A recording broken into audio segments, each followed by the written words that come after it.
ፈጣሪ እግዚአብሔር ኢትዮጵያንና ልጆቿን ይባርክ ዘላለም ይጠብቀን ከመናስበው ድዊ አስተሳሰብ እግዚአብሔር በምህረቱ ይለየን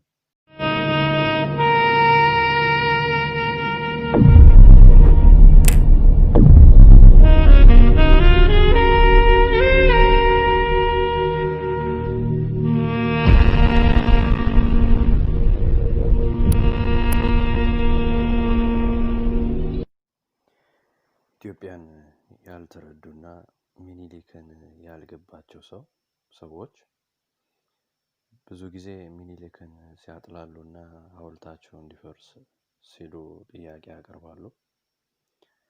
ብዙ ዋጋ ለአገሩ የከፈለውን የኦሮሞን ሕዝብ ራሱ ከሀገር አልባነትና ታሪክ አልባነት እንደሆነ ለመንገር አጼ ሚኒሊክን ሲያጥላሉ እናያለን። ነገር ግን ታላቁ ተዋጊ የነበረው በዘመኑ ብርቱ የነበረው ራስ ተብሎ ስም የተሰጠው ጎበና ዳጬ ኦሮሞ ነበረ። ግን ለሱ ልጅ አጼ ሚኒሊክ ልጃቸውን ድረዋል። ኦሮሞን የሚጠሉና ኦሮሞን አያስፈልገኝም የሚሉ ቢሆን ኖሮ ራስነት ደረጃ ከሰጧቸው ሁለት ሰዎች አንዱ የኦሮሞ ተወላጅ ባልሆነ ነበር። ሁለተኛም ለኦሮሞ ልጃቸውን ባልዳሩ ነበር። አስተሳሰባችን በጣም የሚገርም ሆኗል። የታሪክ ትርክታችን የሚገርም ሆኗል። ማንበብ በጣም ርቀናል። በስማ በለውና በጆሮ ጠገብ ብዙ ፍድረ ገምድል የሆኑ ነገሮች እናዛባለን። እንግዲህ አጼ ሚኒሊክ በማህተብ ያረጋገጡት አንድ መረጃ እንደሚያሳየን የኦሮሞ ተወላጅ የሆኑት አባ ጅፋር የባሪያ ንግድ ብሎ ኦሮሞውን ፈንግለው ይሸጡ ነበር። የራሳቸውን ክልል የሆነውን ማለት ነው። ይሄንን ያስቆሙት አጼ ሚኒሊክ ናቸው። ኦሮሞን ቢጠሉ ኖሮ ይሄን ባላረጉ ነበር። የተዋደቁት ስለ አንድ ሀገራችን ነው። የሞቱት ስለ አንድ ሀገራችን ነው። ዛሬ ላይ እኛ የእንቁላል ግብር እንዳይኖረንና የማንም ነጭ መጫወቻ እንዳንሆን ሰላማችንን አግኝተን እየኖርን ነው።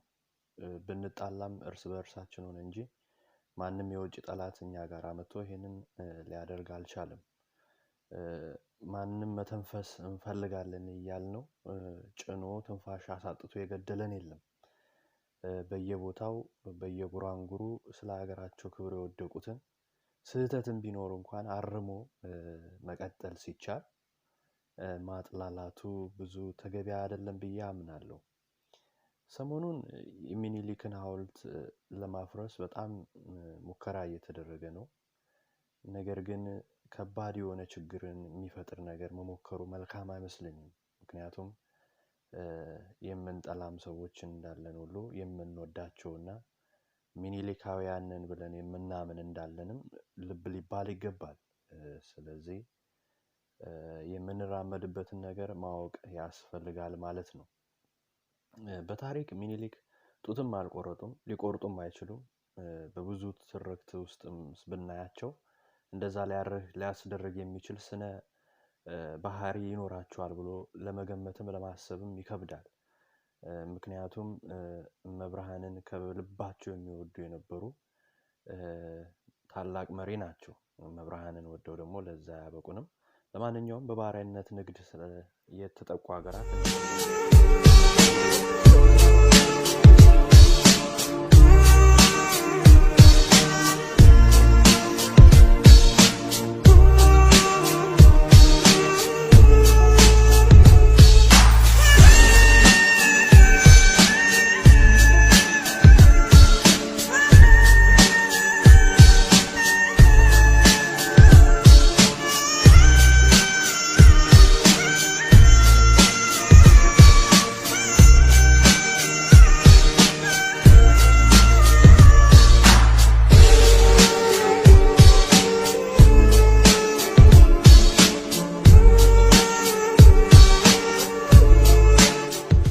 could have been as high as 112 millions.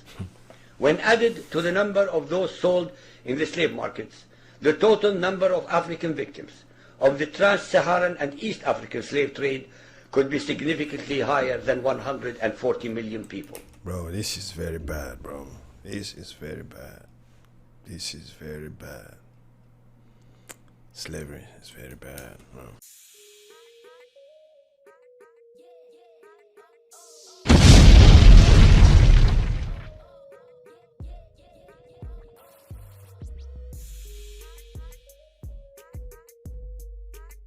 Hello everybody, it's your boy Real G. I'm back with another reaction video called The Arab Muslim Slave Trade of Africans, the Untold Story. You know, I'm gonna react to this and see what it's all about. You feel me? If you're new to my channel, don't forget to subscribe with the notification bell. Subscribe to my second and my third channel. There's a lot of reactions going on. You better go and check it out. So let's check this out and see what's going on. I don't know what it's all about, but we're gonna find out right now and see what's going. You feel me? With that being said, let's get it. I must admit that I too, among hundreds of millions of educated people, was under the impression that the African slave trade was the sole responsibility of the Christian Europeans, the white race. That is, until I started exploring the subject in greater depth, and especially after reading an incredibly enlightening book called The Legacy of Arab Islam in Africa by John Alambila Azuma. My whole perspective and understanding has changed dramatically, and I would like you to tell us more about this subject. The success of Muhammadan Islam in deceiving, misinforming, deforming, and contorting both history and reality over a period of almost 1400 years has been astounding. That is, until now. The greatest tragedy about this particular subject is that most of the descendants of African slavery, the black people in the Americas, around the world, as well as among the African blacks, are totally ignorant of the actual facts. Really? Before we lose the concentration of our listeners, I would like to make the following statement and then prove it. That the worst, most inhumane and most diabolical institution of the black African slave trade was initiated, refined, perpetrated, and implemented by the Mohammedan Arabs and later aided and abetted by the black converts to Mohammedan Islam. I predict that, as usual, the two subcultures, those of denial of facts and of political correctness, will attack us without once disproving a single statement and or conclusion that we make. Slavery was not created by the white races. Because What? Really? Slavery was not created by the white race. it has existed throughout human history and practiced by every tribe, culture, civilization, racial group, and religion. In fact, the very word slavery has its root in the name Slav, based upon the Slavic peoples of Europe who were subjugated by other Europeans. It is not common knowledge that the Arabic word abd is synonymous with the meaning of slave. For example, Abdullah means literally the slave of Allah, and that in the language of the Arabs, all black peoples are called abid, plural, for slaves. While much has been written concerning the transatlantic slave trade, surprisingly little attention has been paid to the Islamic slave trade across the Sahara, the Red Sea, and the Indian Ocean. While the European involvement in the African transatlantic slave trade to the Americas lasted for just over 3 centuries, the Arab involvement in the African slave trade has lasted 14 centuries, and in some parts of the Mohammedan world is still continuing to this day. The birth of Mohammedan Islam and its conquests brought about the birth of institutionalized, systematized, and religiously sanctioned slave trade on a massive and global scale. In fact, the Quran allows the taking of slaves as booty or reward for wars of aggression against any and all unbelievers, most of the human population. This has led to an enormous number of so-called holy wars, jihad in Arabic. There was I've heard about absolutely not. I've heard about this jihad war, something like that. I've heard that before. I'm aware of that. nothing holy about these But wars, there's a lot which of are things. primarily But there's a lot of things right here. I'm not aware of all these things he's saying, you know. to plunder, slaughter, rape, subjugate, and rob other human beings of their wealth, produce, freedom, and dignity. Mohammedan Muslim states and tribes attacked other non-Muslim groups to achieve these objectives. Although Islamic jurisprudence laid down regulations for the treatment of slaves, however, incredible and heinous abuses have occurred throughout the history of Mohammedan Islam. By the Middle Ages, the Arabic word abd was in general used to denote a black slave, while the word mamluk referred to a white slave. Ibn Khaldun, 1332 to 1406, the preeminent Islamic medieval historian and social thinker, wrote, "The Negro nations are, as a rule, submissive to slavery, because they have attributes that are quite similar to dumb animals." It should also be noted that black slaves were castrated based on the assumption that the blacks had an ungovernable Seriously? sexual appetite. When the Fatimid Caliphate came to power in Egypt, they slaughtered all the tens of thousands of black military slaves and raised an entirely new slave army. Some of these slaves were conscripted into the army at age 10. From Persia to Egypt to Morocco, slave armies from 30,000 to up to 250,000 became commonplace. The Islamic slave trade took place across the Sahara Desert, from the coast of the Red Sea, and from East Africa across the Indian Ocean. The Trans-Sahara trade was conducted along 6 major slave routes. Just in the 19th century, for which we have more accurate records, 1.2 million slaves were brought across the Sahara into the Middle East, as well as a further 450,000 down the Red Sea and 442,000 from the East African coastal ports. That is a total of 2 million black slaves just in the 1800s. At least 8 million more were calculated to have died before reaching the Muslim slave markets. A comparison of the Islamic slave trade to the American slave trade reveals some extremely interesting contrasts. While 2 out of every 3 slaves shipped across the Atlantic were men, the proportions were reversed in the Islamic slave trade. 2 women for every man were enslaved by the Muslims. While the mortality rate of slaves being transported across the Atlantic was as high as 10%, the percentage of slaves dying in transit in the Trans-Sahara and East African slave market was a staggering 80 to 90%. While almost all the slaves shipped across the Atlantic were for agricultural work, most of the slaves destined for the Muslim Middle East were for sexual exploitation as concubines, in harems, and for military service. While many children were born to the slaves in the Americas, the millions of their descendants are citizens in Brazil and the United States. Today, very few descendants of the slaves that ended up in the Middle East survived. While most slaves who went to the Americas could marry and have families, most of the male slaves destined for the Middle East were castrated, and most of the children born to the women were killed at birth. It is estimated that possibly as many as 11 million Africans were transported across the Atlantic, 95% of which went to South and Central America, mainly to Portuguese, Spanish, and French possessions. Only 5% of the slaves ended up in what we call the United States today. However, a minimum of 28 million Africans were enslaved in the Muslim Middle East. Since at least 80% of those captured by Muslim slave traders were calculated to have died before reaching the slave markets, it is believed that the death toll from 1400 years of Arab and Muslim slave raids into Africa could have been as high as 112 millions. When added to the number of those sold in the slave markets, the total number of African victims of the Trans-Saharan and East African slave trade could be significantly higher than 140 million people. Bro, this is very bad, bro. This is very bad. This is very bad. Slavery is very bad, bro.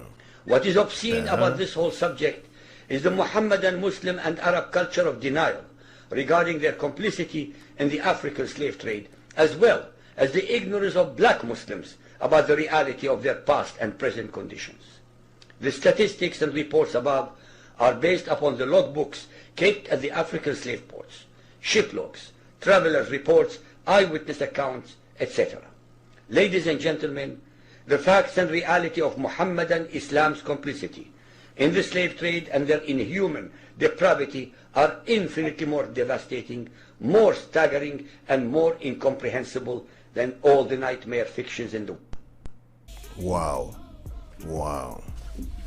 This is horrific, terrific, disgraceful, very bad. It's a bad situation. Bad. I don't know how to put it, but it's so sad. It's so sad. All these stories, that's a lot of things going on. We don't even know. There's a lot of things going on. Wow. I hope you guys enjoy this. If you do, don't forget to smash the like button, subscribe, share my videos, turn on the notification bell. See you guys in the next video. Peace out.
Now, this is a topic that I've been wanting to get into for a while now, but wanting to talk about this whole issue of slavery. Now, when a lot of African Americans start to talk about slavery and the civil rights movement, for some reason people get offended. A lot of people say, hey, you know what? The Africans did it to themselves. They enslaved other Africans and they sold Africans as slaves, so it is their own fault. Now, I will say this again. Unfortunately, when African Americans look back at Black history, we find the terrible things that has been done to us by the white race and by the Arabs. Now, do I blame the white people of today for slavery? No, I do not. Do I blame them today for the state of African Americans today? No, I do not.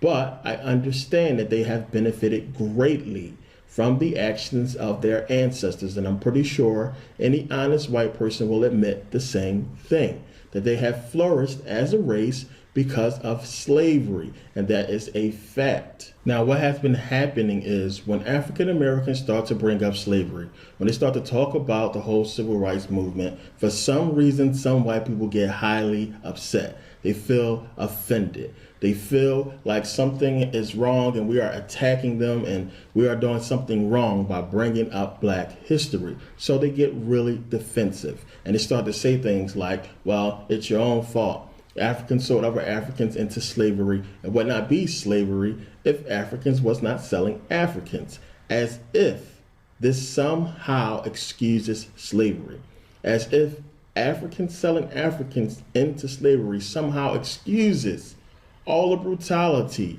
all of the rape, all of the murder, all of the hanging and castration of slavery, as if this excuses it all. So now understand, there is absolutely no reason why any white person today should feel morally responsible for slavery.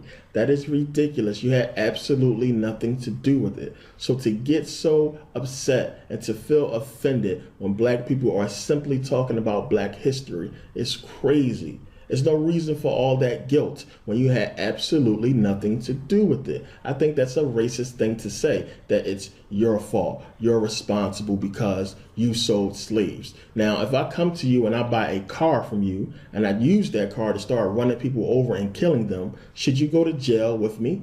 Should you be put on trial with me? Of course not. That is ridiculous. You had absolutely nothing to do with what happened after the fact. This is the same thing with slavery, and there's more research that needs to be done into this topic, and that's one of the reasons why I'm doing this video. But to say something that is, to me, really highly racist, to say something like, well, it's your own fault. That is like me. You ever see one of these murder-suicides? You know, when a husband, he goes home, he kills his wife, he kills himself.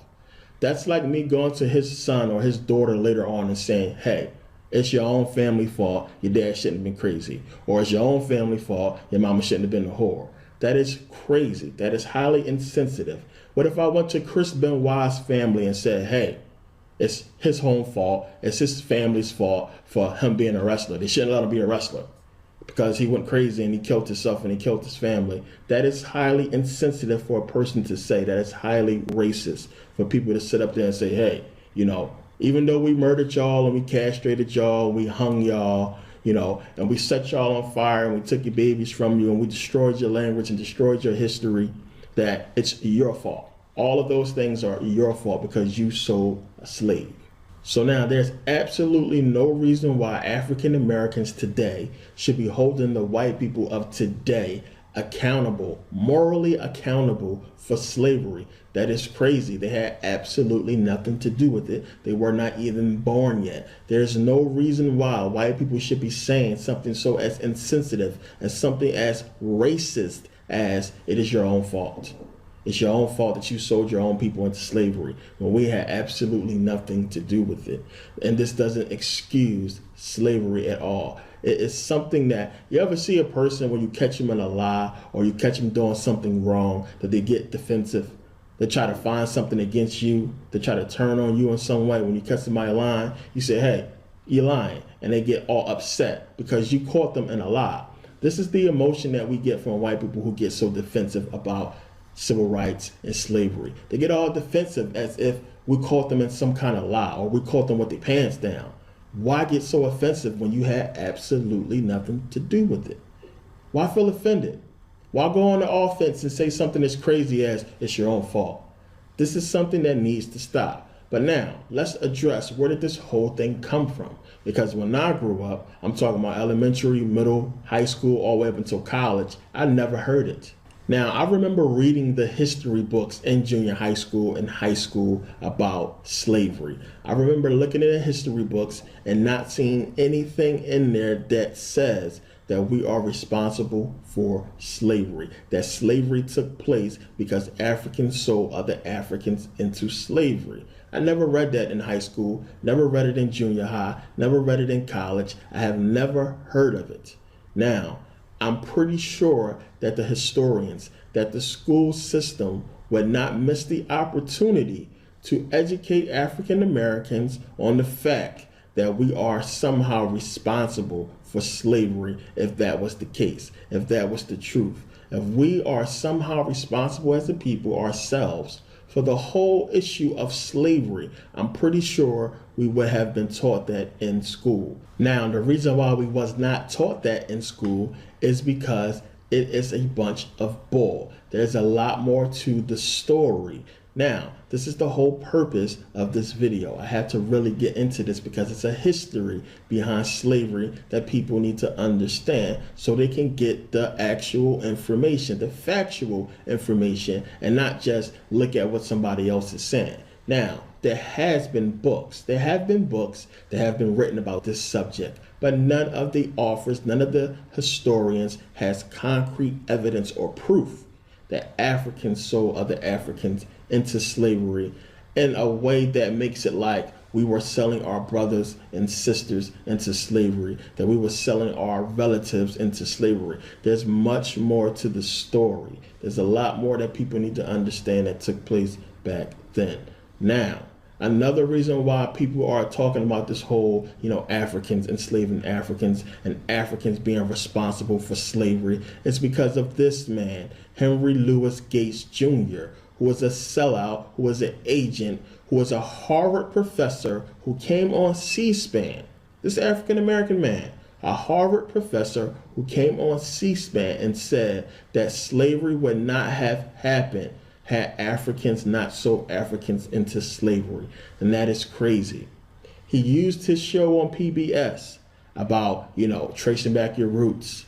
And he told Tom Joyner that his ancestors was enslaved by other Africans. He said the whole story that we've been told when we grew up, that, the white man pulled up in the boat and he hopped out and threw the net over the black man. He said that whole thing was a lie and that it was Africans selling Africans into slavery. And we are the reason why slavery existed. This is absolutely crazy. And you will see in this video as I go along, as we get into this history, why that is a sellout thing to say and why he is completely wrong, this Harvard professor. So now let's get into this whole madness. Now, did the Africans walk up to the white man and say, "Excuse me, white man, but I have some other Africans over here that you can purchase as slaves.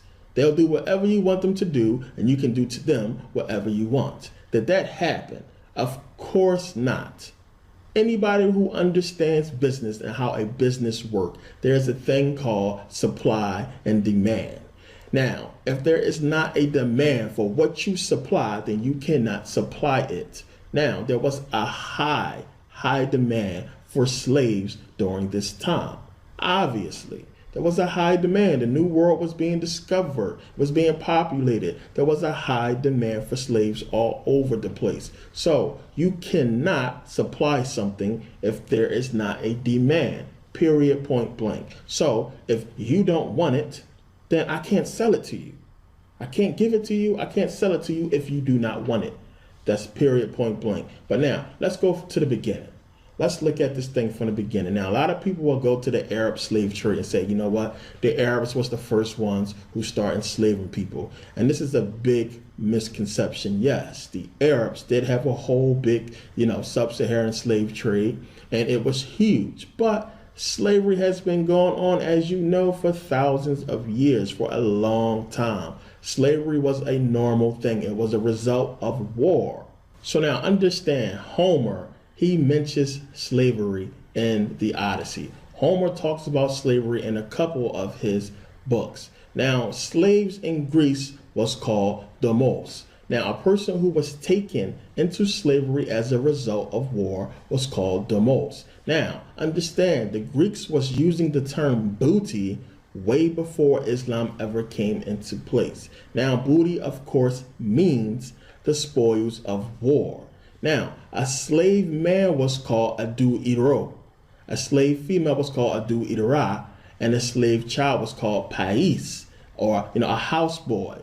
But slavery has been going on for a long time. Herodotus talks about it. A lot of people talk about slavery because it was a normal thing. Now, when the Persians came and took over ancient Egypt, they tried to enslave the Egyptians. Now, understand, the conqueror always enslaves the conquered. That's just how it goes. So a lot of those soldiers, as a result of war, if they didn't, join that army, they were either killed or sold into slavery. It's just what took place. It was the normal thing. And you got to think about it. When you're taking over somebody's land, you're going to be there. The people are going to be there. Now, all these people are now a result of war. They are prisoners of war. They can either go about their lives normally and listen to the new ruling elite of the civilization, or they can be slaves and sold into slavery or killed.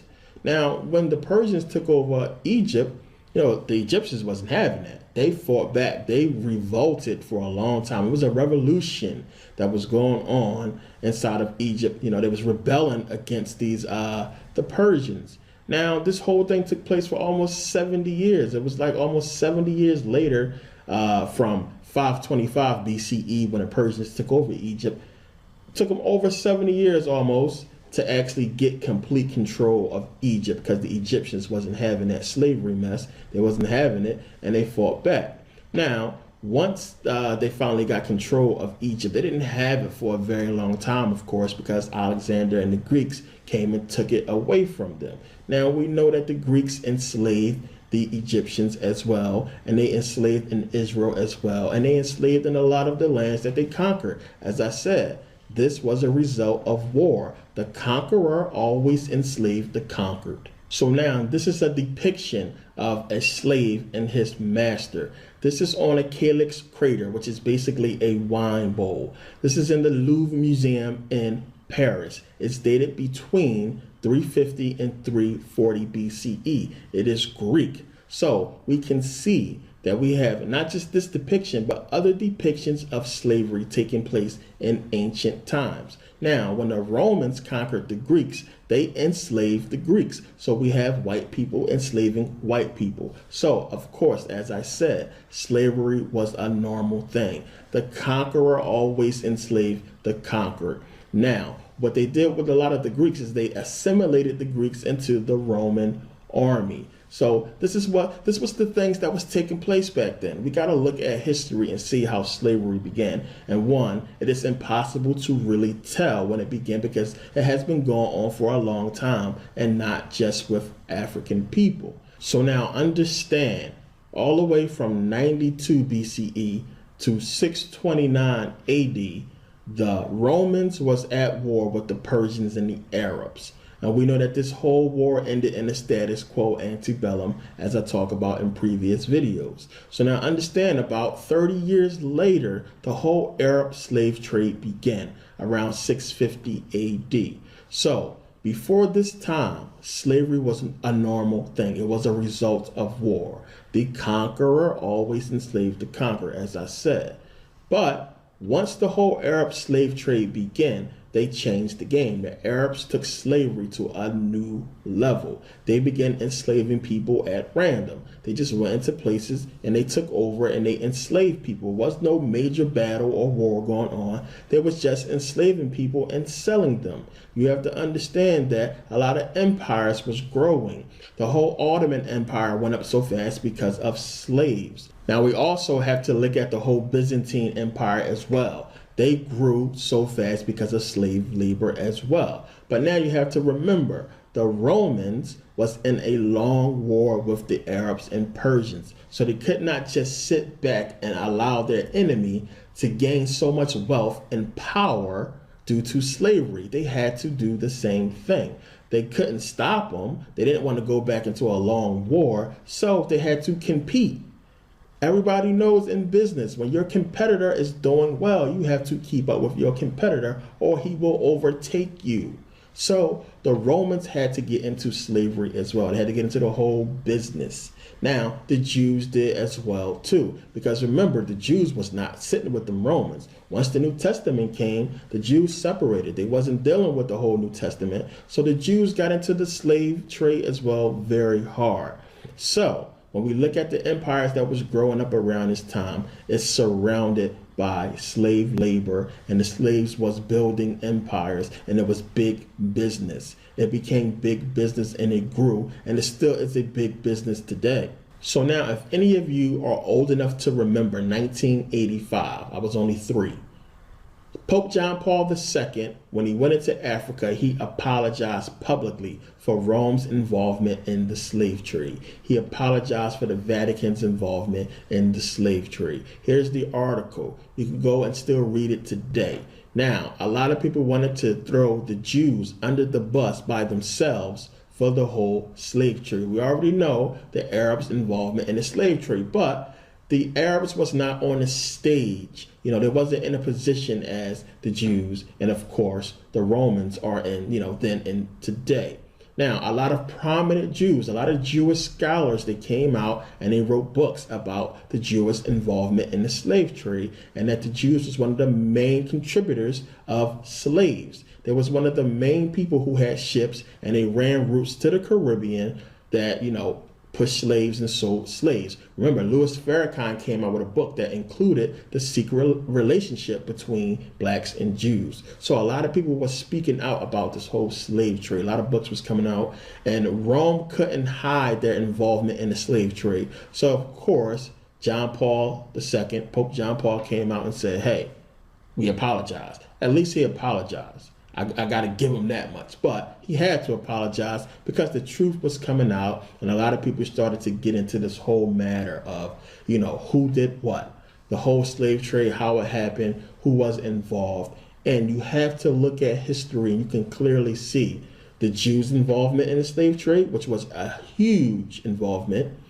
the Roman involvement, of course, and the Arab involvement, and the European involvement. So now, this whole thing is going to bring me into that whole subject, the whole European involvement in slavery, because you have to understand that once the New World was discovered, once they started discovering the Americas and going into, South America, into America, there was a huge demand for slaves because they was building. They needed slave labor. I mean, why pay all these people to help you build stuff when you can buy a bunch of slaves and you ain't got to pay them nothing? So now this is going to bring me into the whole reason why a lot of white people are saying that Africans sold other Africans into slavery. You have to understand, as I said, when the New World was being established, when America was being set up, there was a high demand for slaves. So the Europeans went into Africa. They went in under the disguise of religion. They went in there saying they wanted to spread the word. And to the chiefs and to the kings in those villages who allowed them in, they started to give them gifts. The ones who they can communicate with, they gave them gifts, they gave them presents to come in there and allow them to set up churches. Now, understand, a lot of tribes did not allow them in there. Tribes like the Ashanti, any white man that stepped foot on Ashanti territory, they was killed immediately. A lot of tribes did not allow them in. So for the tribes who did allow them in, when they could communicate with those kings and with those rulers of those villages, they would give them gifts and try to butter them up and then pay them to allow them to establish a church or some kind of, place where they can sleep to, teach the word. So now understand, when African tribes went to war with other tribes, they didn't always kill the tribe members. A lot of the tribe members who survived, they kept as prisoners of war, and they became servants to that tribe who they was fighting against. So now it's just like what was happening during ancient times. You go to war, you get conquered, then you become a slave. Now, if you get trapped, if you come to try to kill me in my house, you come to try to kill me, and I beat you and I defeat you, today we'll call the cops on you, you get locked up.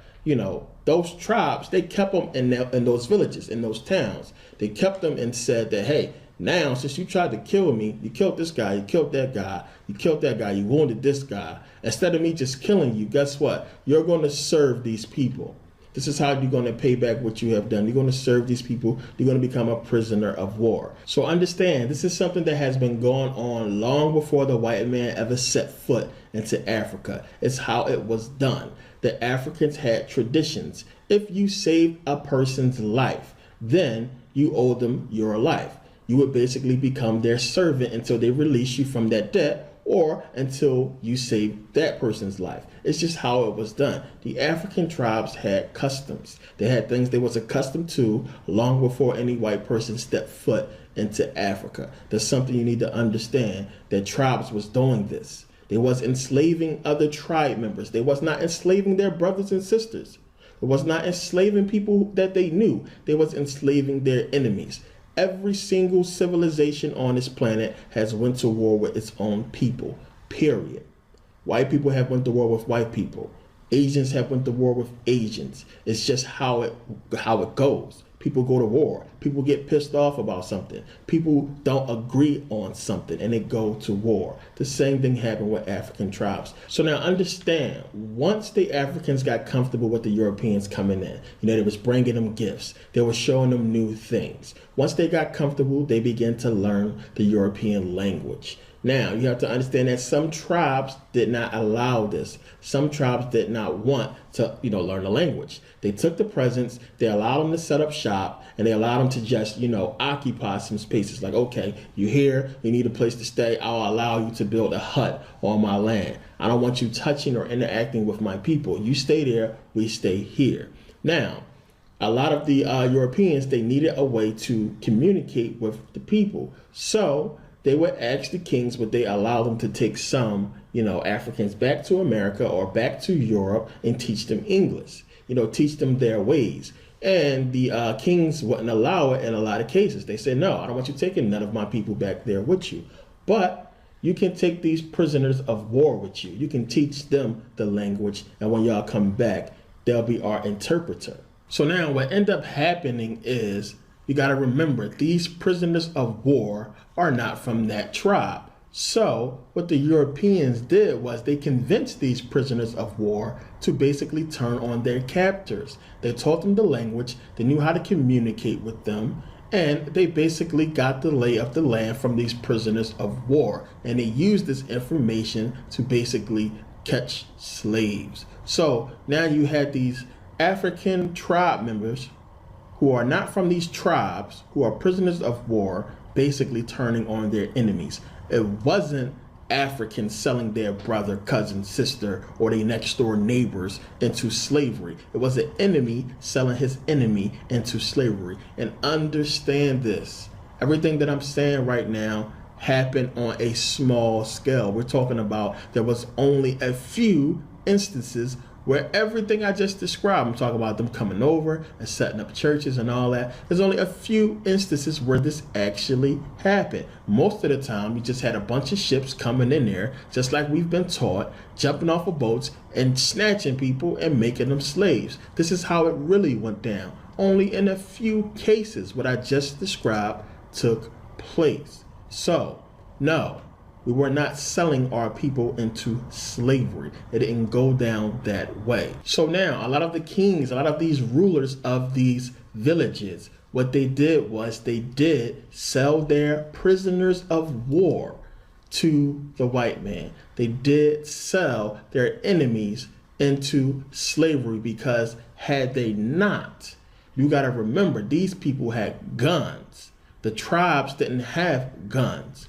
Had they not sold their enemies to these Europeans, they would have all been enslaved. So they did what they had to do. And in a lot of cases, it didn't matter who sold who. They all became prisoners of war. They all became slaves in a lot of cases. So again, no. Africans did not just go around selling their cousin, brother, neighbors into slavery. They sold their enemies. And in a lot of cases, they sold their enemies into slavery under duress, under protest. They had no choice. Now, we all know about a lot of the trade routes. I mean, when you look at how many trade routes was coming in and out of Africa, they had to do this on the coast, which is why I said that this happened in a few cases, because they could only go but so far into Africa to catch slaves. If they weren't in any deep, they was doomed. They wouldn't made it out of there alive. So it had to come to the coastline and go to these villages on the coast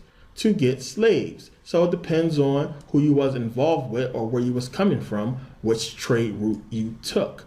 So now we all know about the Dutch. The Dutch had a heavy, huge involvement in the whole slave trade. We know about the Dutch East India Trading Company. It was one of the largest trading companies in the world at that time. So now understand, the Dutch East Indian Trading Company used a lot of slave labor. There was a huge corporation. They was considered the first multinational corporation in the world. They was huge. They was so huge that they had their own coins. Now, usually a monarchy or a country strikes their own coins, but this company had their own coins. They was the first company to actually sell stock in their company. They had a monopoly on the whole spice industry, the Dutch East Indian Trading Company, and of course, they had a lot of slaves. They had almost 3,000 ships. So of course they would need a lot of slaves to help them crew all of those ships. Now, a lot of people have heard of Johan van Riebeeck, who is basically considered the father or founder of Cape Town, South Africa, which is bull because there was already Africans in Cape Town, South Africa before he got there. There was already Africans in America before Columbus ever set foot on there. So they didn't discover anything. Now, Johan van Riebeeck went on to become the Governor General of the Dutch East Indies, and he later worked for the Dutch East Indian Trading Company. Today, his face is on coins, is on money. He has statues in Cape Town, South Africa. He has his own holiday. So these people are sitting there and they basically pass money around with the face and the image of a man who was responsible for the enslavement of thousands of African people. So now understand, once the Dutch came into South Africa, once they came into Cape Town and began to set up, their city, what they used to do was they used to accuse a lot of the Africans in these villages of stealing cattle, of stealing things from them, so they can get into confrontations and take a lot of them as slaves. These are some of the tactics that was used back then for them to get slaves. So understand, this whole thing with slavery did not begin because Africans sold Africans into slavery. This was a supply and demand business, plain and simple. Now, it wasn't that Africans was walking around saying, hey, I got Africans for sale. It was the simple fact that Africans had prisoners of war and that the Europeans and the Portuguese and the Dutch can use this to their advantage to try to maybe get them to sell these prisoners of war to them. So now, one of the people we can point to prove that this wasn't a simple matter of Africans enslaving Africans is Queen Nzinga. Now, Queen Nzinga of Angola, she was the queen of the Mbutu people in Angola. Now, she managed for over 30 years to keep the Portuguese and the Europeans and the Dutch from taking slaves from Angola, from taking slaves from the Mbutu people. Now, Queen Nzinga, she was a very smart woman. She was powerful. She managed to unite with a lot of tribes in Angola. She united with the Bengala and the Ndongo and the Mutamba tribes to help her fight off the Portuguese. Now, understand, the Portuguese was in competition with the Europeans and with the Dutch in this whole slave trade. They was in competition, so she was smart enough to unite with the Dutch. And a lot of people always bring this up. They say, oh, well, the Africans sold slaves to the Dutch. And they kind of point to this whole union between, Queen Nzinga and the Dutch. No, she was smart enough to unite with them and come to an agreement that, if the Dutch can't have slaves, make sure that the Portuguese can't have slaves and nobody else can have slaves. So that was the agreement. It wasn't that she was selling slaves or what have you. She was actually taking in runaway slaves who ran away from the Dutch and from the Europeans. She would take them into her tribe. So she wasn't selling slaves, and it wasn't selling slaves to the Dutch. So let's kill that noise. Now, what happened was she would go to war with the Portuguese along with those other tribes and the Dutch, and they would fight off the Portuguese. Now, she actually has a statue still today in Angola. Now, we know that the Portuguese eventually defeated the Dutch down in South Africa, but, the whole revolution happened, and Angola became free. I think it was 1975 when they got their independence down in Angola. So now this whole thing about us selling each other into slavery is bull. We can kill that noise right now by looking at actual history and looking at facts and seeing that this was not the case. The whole reason why, the main reason why African Americans, when we get into slavery, it's not so much about slavery. Yes, that was a horrible part. That was something that we will never forget about, and people will have to accept that. It's what took place after slavery that affects us as African Americans today more than anything else. Most of us understand as African Americans, we did not go through slavery. We did not have to go through it. Our ancestors did. But we can see and we can look at our situation today as a people and say that, hey, because of slavery, we are here. Now, a lot of white people will say, and a lot of people will point to, the slaves being free and point to, hey, well, you guys were free. And we have a lot of programs that can help you out to where you can get into a better situation. But let's be real. These situations are controlled by people who have hatred towards African Americans. It's just as simple as that. These were the things that was taking place after slavery. So when white people sit up there and they say, well, you enslaved yourselves, this and that, well, you were set free. Well, when we were set free, we had the whole civil rights movement. We had the whole Jim Crow law. We had so many things put in our way. Just think about it. We done went through hundreds of years of slavery to get set free and still have to go through bigotry and racism and Jim Crow. Like it's some kind of sick game. So yes, part of the reason why a lot of African Americans are upset is because of what took place after slavery. We talk about from Black Wall Street all the way up to the civil rights movement, everything that happened in between. With, Marcus Garvey and Dr. King and Malcolm X and so many of our leaders being assassinated, all the stuff we had to go through. And then today when we look at, cops, white cops killing black people, shooting them to death, and you can't look at all these things and then look me in the face and just say, it's your fault. You did this. Everything that happened after slavery, we're talking about teenagers being hung in the streets by white mobs. Emmett Till, what they did to him. Teens being burned alive in the street. People being hanged, women being hanged. White people killing their own people because they wanted to help us. These are things that we look at and we can point to and we have every right to be upset with. Because we can look at them and we can look at our situation today and say, you know what, this was only 50 years ago. It's a lot of these racist people still here and they are still in positions of power and they are still holding us back. Yes, it is a lot different today. We can do a lot better today. And there are some things that we need to do ourselves as African Americans to make our situation better. But we will not forget the past. We will not forget why we are here. The whole purpose, the whole result of slavery is us. We would not be here if our ancestors was not enslaved. I'm talking about we wouldn't be here as far as our situation today, not our presence. We were already here in America, as I said. But when we look back at our past, we can see as a direct result of slavery, our situation. So when we get upset, we're not coming at the white people of today.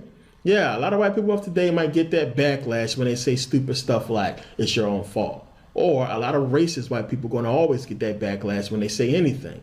But we're not coming at the white people of today because any sane African American can see that you guys had nothing to do with it. It's a lot of white people out there who have had our back, who has been protesting with us, who has been helping us out through this system for centuries, for a long time. So we can't just turn our back on every single white person and say that every single white person is bad. It's just a few. Now, I have been in debates with white people who have brought up this subject, and it's one of the reasons why I wanted to do this video, so people can see the truth and understand. You need some education. You need to do some more research and find out what really took place with this whole slavery issue. It had nothing to do with Africans simply selling Africans into slavery. That does not justify the acts that took place within slavery. It doesn't justify it at all. Now, it's a lot of things I didn't get into in this video because this whole topic is just a ridiculous thing to talk about. It's ridiculous for somebody to bring up and just say that, hey, you know, you did it to yourselves. Slavery happened because you sold your own people into slavery and you should just deal with it. It's your own fault. It's a ridiculous thing. So I ain't want to make this video too long and get into the whole thing. I ain't want to get into Ghana and the whole Salaga slave market. I ain't want to get into the Songhai Empire in 1591, the war with the Europeans where they lost and went into slavery. I ain't need to get into all these things because we know about this. We know about these things. We know that there is no way that slavery happened because Africans sold Africans into slavery.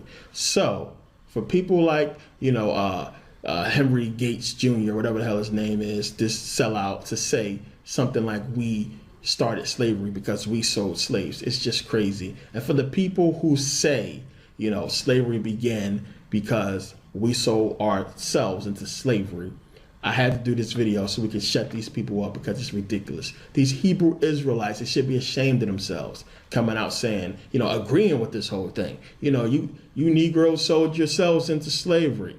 They say it all the time. Oh, the Hebrews were sold into slavery by other Africans. That's one of their claims to fame, these Hebrew Israelites. But I already went through that whole thing in my previous video. But it's a ridiculous thing to even say. To even just, you know, come out and just, you know, try to explain, because you can't explain it. There's absolutely no proof. There's no proof at all that slavery began because of this. So, had to do this video. I didn't want it to be long. I wanted to give you that brief history, that little bit of information, so the next time somebody brings this whole thing up, you know exactly what to reference, you know what books to point to.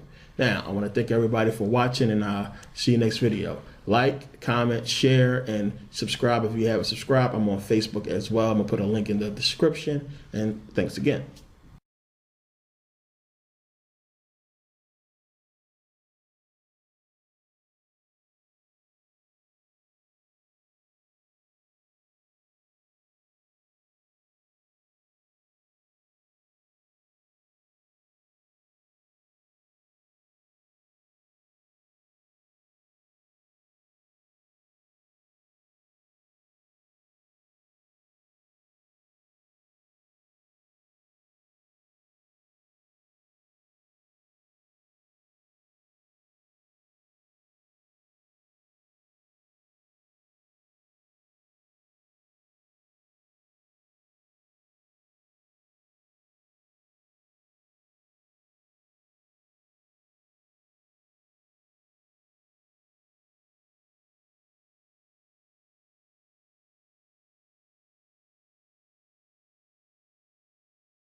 I have the pleasure to present to you Dr. Martin Luther King, Jr.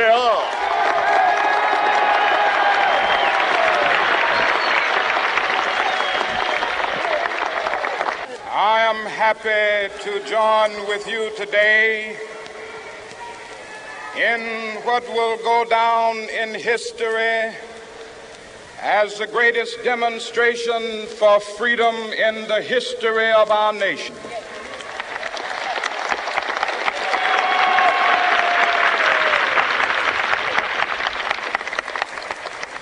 Five score years ago,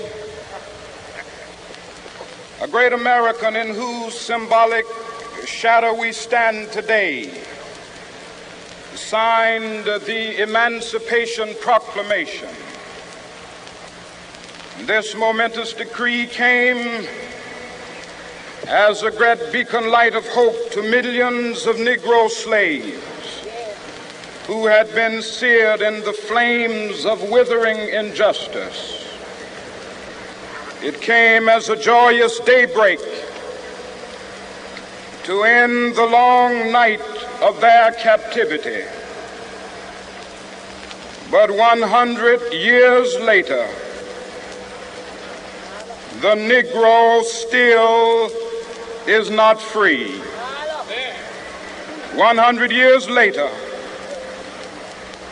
the life of the Negro is still sadly crippled by the manacles of segregation and the chains of discrimination.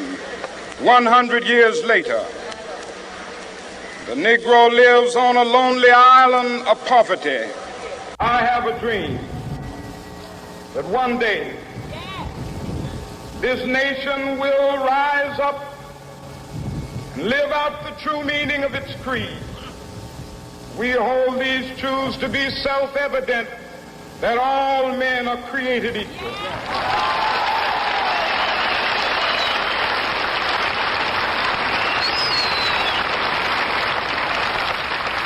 I have a dream that one day on the red hills of Georgia, sons of former slaves and the sons of former slave owners will they be able to sit down together at the table of brotherhood. I have a dream that one day, even the state of Mississippi, a state sweltering with the heat of injustice, sweltering with the heat of oppression, will be transformed into an oasis of freedom and justice. I have a dream. My four little children will one day live in a nation where they will not be judged by the color of their skin, but by the content of their character. I have a dream today.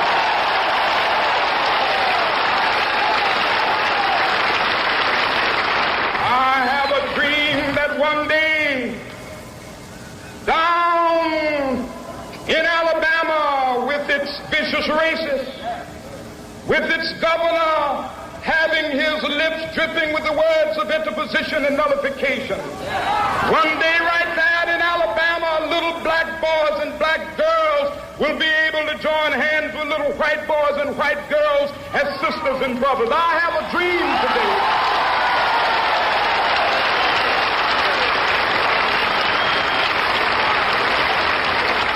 I have a dream that one day every valley shall be exalted, and every hill and mountain shall be made low. The rough places will be made plain, and the crooked places will be made straight, and the glory of the Lord shall be revealed, and all flesh shall see it together. This is our hope.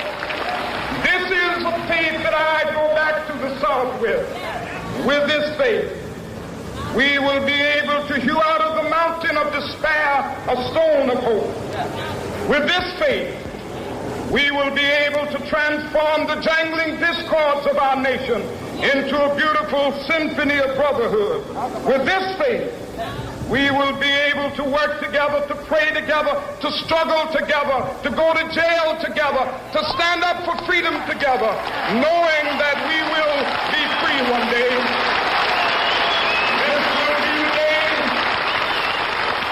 This will be the day when all children will be able to sing with new meaning, my country, tears of thee. Sweet land of liberty, of thee I sing. Land where my fathers died, land of the pilgrim's pride. From every mountainside, let freedom ring. And if America is to be a great nation, this must become true. And so let freedom ring. From the prodigious hilltops of New Hampshire, let freedom ring. From the mighty mountains of New York, let freedom ring. From the heightening Alleghenies of Pennsylvania, let freedom ring. From the snow-capped Rockies of Colorado, let freedom ring. From the curvaceous slopes of California. But not only that, let freedom ring from Stone Mountain of Georgia. Let freedom ring from Lookout Mountain of Tennessee. Let freedom ring from every hill and molehill of Mississippi, from every mountainside. Let freedom ring, and when it happens, when we allow freedom ring, when we let it ring from every village and every hamlet, from every state and every city, we will be able to speed up that day when all of God's children, black men and white men, Jews and Gentiles, Protestants and Catholics, will be able to join hands and sing in the words of the old Negro spiritual, free at last.